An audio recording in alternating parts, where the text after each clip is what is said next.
Hello there, Gemini and Gemini risings. This is your general forecast for the whole month of April well into May. Big things are happening. We look at big cycles.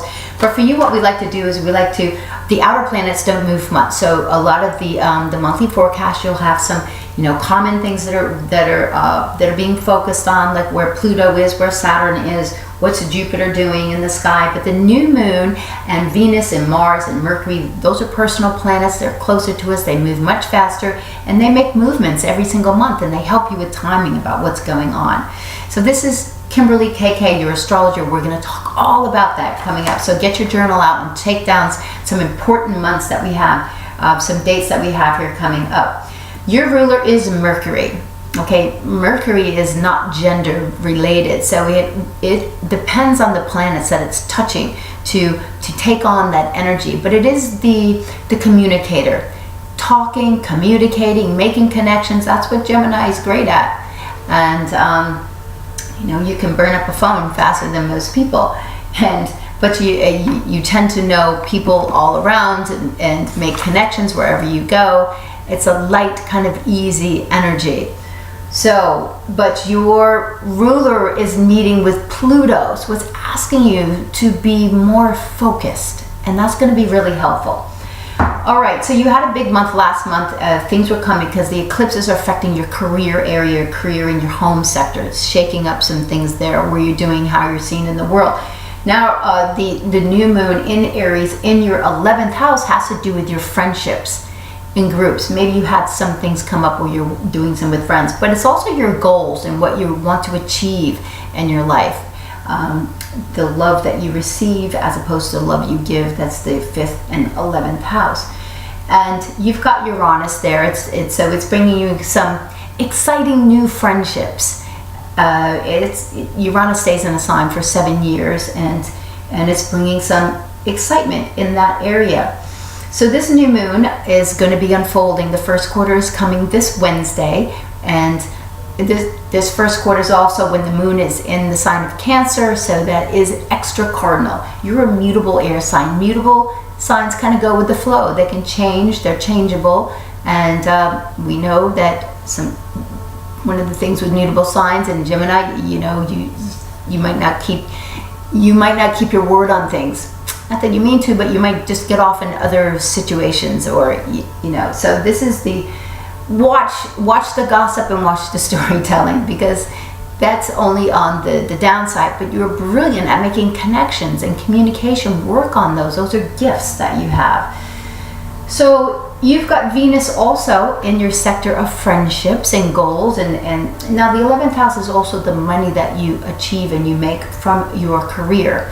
You've got Neptune up in your career house. That's been adding possibly a little confusion in the career zone, and that you've had to kind of get that together, working in a more spiritual way, or around things that have to do with the water, or even pharmaceuticals or drugs. Those are all Neptune related things that work in that area. But to get clarity with Neptune is a little bit of a difficult thing, because it kind of blends you over into other areas. So gain, if you have partnerships or people that support you to help you, really someone who's really organized and a fixed sign grounded would actually really help you out in that regard. So your ruler is going retrograde at the end of the month, but that's awesome, because that's when we gain information. We need information. We need more information. Every CEO of every company needs information about what's going on to make new decisions. So periodically, 3 times a year, we have Mercury go into a retrograde stage. So it's happening this month at the end of the month, and it's going to be on the 28th, I believe, and it's not going to go direct until May the 22nd. So let's look at what's happening right now. Mercury is going into its shadow this Thursday, April the 14th. Is that the Thursday? Yes, April the 14th. Before that, though, April the 12th, you've got Mercury in a opportunity aspect with Neptune.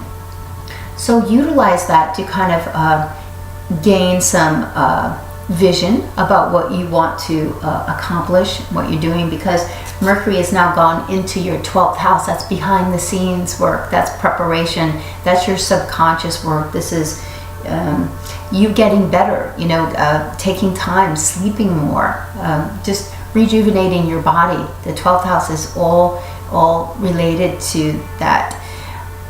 Meditation is one of the best things for Mercury ruled people, for Gemini, for anyone that tends to run high in the mind, because it helps bring you back down in a grounded way. So on April the 14th, write this date down, because your ruler is going to be trining Jupiter. Jupiter is down in your 4th house, and that's helping you to expand your home base, to start out with this enthusiasm about new ways that you're moving into. Improving your health. Jupiter's in the sign of Virgo. Virgo is a grounded earth sign, and it wants you to pay attention to your routine and your health and how you're taking care of yourself. And also doing the work. You can't get away from doing the work to have success.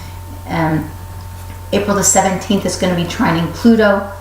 And Pluto is up in your 8th house, and it's been transforming everything that has to do with joint income, your debt and finances. It's time to get things sorted out, really, or make a plan with, how you are restructuring your finances, restructuring your debt. Where are you spending your money? Do you have a budget? If you don't have a budget, get a budget now. Get it now, because you need it. Pluto's asking you to do that. Take some control. If you're in a place that's not where you want to be, Jupiter in your 4th house will help you move to a better place with more light. That's just more practical. That's also Virgo. So use a little practicality here with your finances, and that'll be great. April the 17th, okay, write that down. And it's another important day because Mars is moving backwards on that day. It's moving backwards in Sagittarius in your 7th house of partnerships and relationships. So don't get into angry arguments. It's not going to work. It's not going to work when Mars goes backwards, because you can't go forward with the normal angry kind of confrontation. It's not about confrontation. It's about determining how to gain power and to go forward in new ways. So you've had Saturn over in your 7th house saying it's time to be responsible in relationships. And maybe so a lot of people are building new relationships. They've got rid of ones that no longer support who they are. They may be getting married, engaged, or breaking up from relationships, because Saturn says pay attention, take responsibility, and move forward.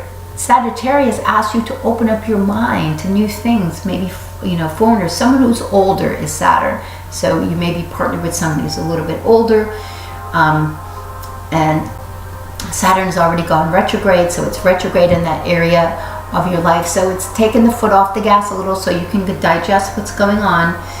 May the 9th, so April the 28th is when Mercury goes retrograde. Around that time, you may feel like a little out of sorts, but your ruler is kind of dead in the water until May the 22nd. It's not working the same. So you've got some digestion to do. You're going to have a big clue on what's happening around May the 9th. It's when Sun and Mercury come together, and you have this aha moment. And I believe on May the 9th, something else big is going on too. Yes, Jupiter. Jupiter is,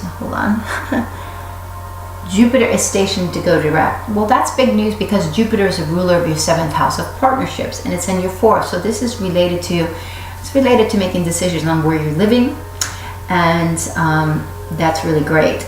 May the 12th, you've got Mercury is going to be trining Pluto again. So don't worry, you've got time to get a plan together and to kind of really get this going. May the 12th, Mercury trines Pluto.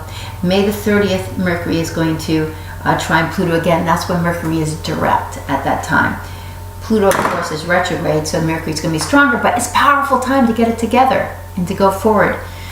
You've got a full moon. We've got the full moon coming up on the 22nd of April. It's Earth Day. It's also a day when Venus and Uranus are coming together. So that's pretty spectacular energy. So that's new and exciting things with friends. But here it is, the full moon is in your 6th house. That has to do with your own health. It also has to do with work in your daily environment, what's going on in your own daily routine. So whatever you started last year in the fall regarding possibly a new health routine, whatever it is, If you've been working on it, you're going to see the results. If you need to work on something, then there may be some illness that allows you to see where you need to change. If it's around the workplace, because the 6th house rules all the people that you work with, there's going to be something coming up. It's about power. Mercury, the full moon is Scorpio. Scorpio is all about how you give power away, how you take power, how you deal with power, mergers, your finances, your debt, all of that. So that's why I'm saying it's time to get organized when it comes to money issues. So you're getting ready for the new moon coming up in Taurus, in your 12th house. So you're kind of winding down your year right now, Gemini, to get ready when the new moon is in Gemini in June. And Venus, I just want to make one more note on Venus. Venus is in your 12th house, but for all of us, your 11th house, and then it's going to be going into your 12th on the 29th. Venus for all of us is going to be going below the horizon. So make note to build and work on some value. Journal about who you are and what you want, without the trappings of what you need or that you need to buy. It's because it's not about that right now. And it's a very exciting month. It's a time for you to plan and get things together. So Gemini, enjoy the month and make really good use of all of the preparation for Mercury going retrograde, your ruler. I'm grateful for all of you that subscribe to my channel, to share, and to leave me any questions. I'm happy to answer them. Reach out to me on Instagram, Kimberly Knox, and you'll get some daily messages, inspiration, tips, and you can read some of the commentary on astrology if you like. Have a great month.